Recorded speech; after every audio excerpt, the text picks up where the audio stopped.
Rebonjour tout le monde.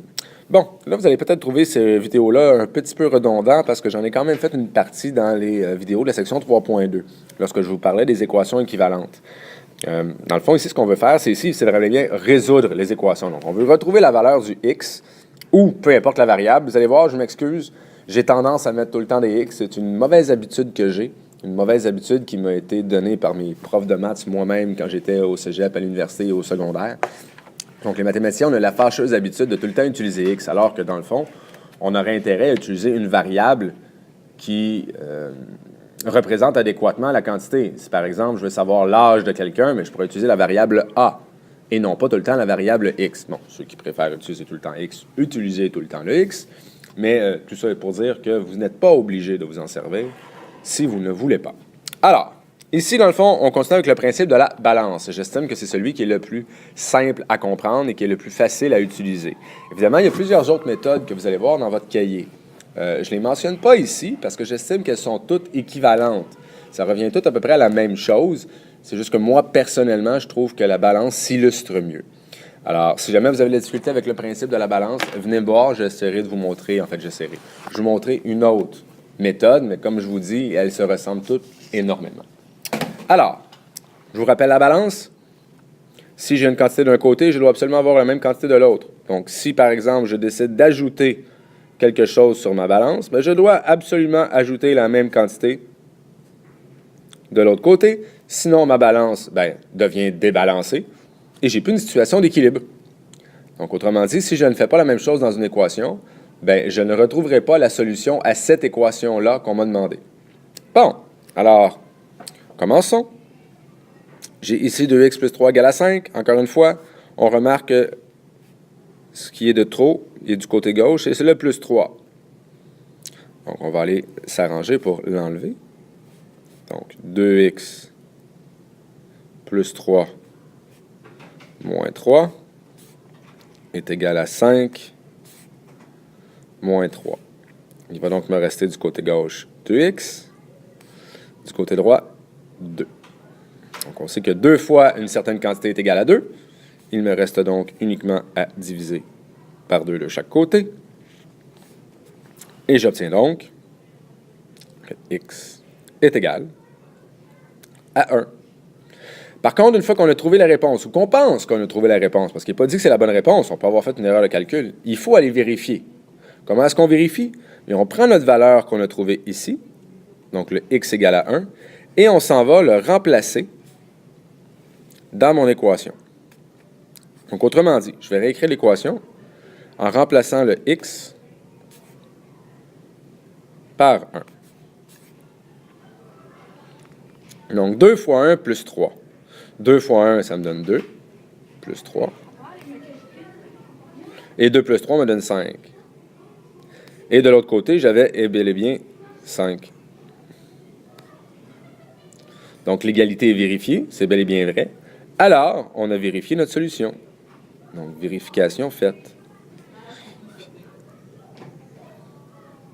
Bon, idéalement, vous devriez vérifier chacune de vos réponses. Évidemment, je suis conscient que dans une évaluation, dans un examen, des fois, vous avez peur de manquer de temps. Vous ne les revérifierez pas tout le temps. Ou des fois, vous allez faire un calcul mental. D'accord?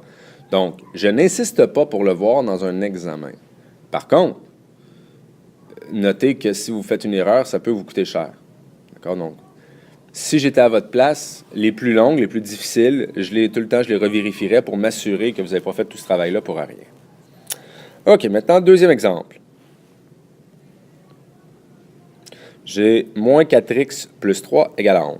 Donc, encore une fois, moins 4x plus 3, le nombre qui est de trop, c'est le plus 3. Donc, je vais m'en débarrasser. Donc, moins 4x plus 3 moins 3, c'est égal à 11. Évidemment, moins 3 également. J'obtiens donc moins 4x, qui est égal à 8. Et je divise par moins 4 de chaque côté, ce qui va donc me donner que x est égal à moins 2. On vérifie. Moins 4 fois moins 2, plus 3. Est-ce que ça donne bel et bien 11? Vérifions. Moins 4 fois moins 2, ça donne 8. 8 plus 3.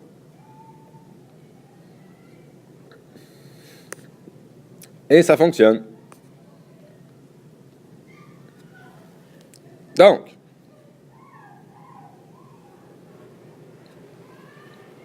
étant donné qu'on a vérifié le tout, check.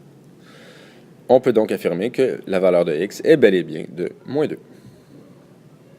Un troisième exemple.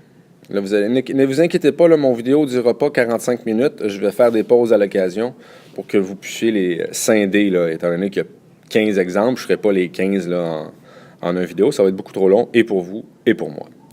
Alors, j'ai donc 5x plus 3 est égal à 2x plus 6. Bon, ici, on a une petite particularité. On a des x des deux côtés, on a des nombres des deux côtés. Alors ici, il n'y a pas vraiment de meilleur choix. Soit que vous décidez d'envoyer les variables à gauche et les nombres à droite, ou l'inverse, vous envoyez les nombres à droite et les variables à gauche. Si vous ne comprenez pas trop ce que je veux dire, suivez bien ce que je vais faire et vous allez comprendre par la suite. Donc ici, moi, je vais décider d'envoyer mes variables à gauche. Donc, je vais avoir les variables du côté du 5x et je vais avoir les nombres du côté du 6. Donc, autrement dit, si je vais avoir les variables à gauche, celles qui sont de trop, bien, il faut que je m'arrange pour avoir le 2x et l'envoyer de l'autre côté. Alors, c'est ce qu'on va faire. Pour l'envoyer de l'autre côté, donc il faut que je l'élimine du côté droit. Je vais donc faire une soustraction. Je fais l'opération inverse. Ça va donc me donner 5x plus 3. Et là, j'enlève le 2x. Ça va être égal à 2x de l'autre côté, plus 6, moins 2x. Bon. Évidemment, ici, j'ai un 2x avec un moins 2x. Ils vont donc s'annuler. Il va donc me rester, du côté droit, il me reste uniquement le 6. Du côté droit, par contre, ici, j'ai un 5x avec un moins 2x. 5 moins 2, ça me donne 3. J'ai donc 3x plus 3. Bon. Là, je regarde ça. Ah, ça devient intéressant. Là, je me retrouve dans la situation du départ, là, quand j'avais juste un nombre de trop d'un côté. Donc ici, encore une fois, je regarde et du côté gauche, là, j'ai le plus 3 qui est de trop. Il faudrait que je l'envoie du côté droit. Bien, si j'ai plus 3, je vais faire l'opération inverse qui est moins 3. Donc 3x plus 3 moins 3, c'est donc égal à 6 moins 3, qui me donne donc 3x du côté gauche, ça me donne 3 du côté droit, et je divise par 3 de deux bords. Il me reste donc que x est égal à 1. Encore une fois, on vérifie. J'ai donc 5 fois 1 plus 3. Est-ce que c'est égal à 2 fois 1 plus 6? 5 fois 1, 5, plus 3. 2 fois 1, 2, plus 6. 5 plus 3, ça donne 8.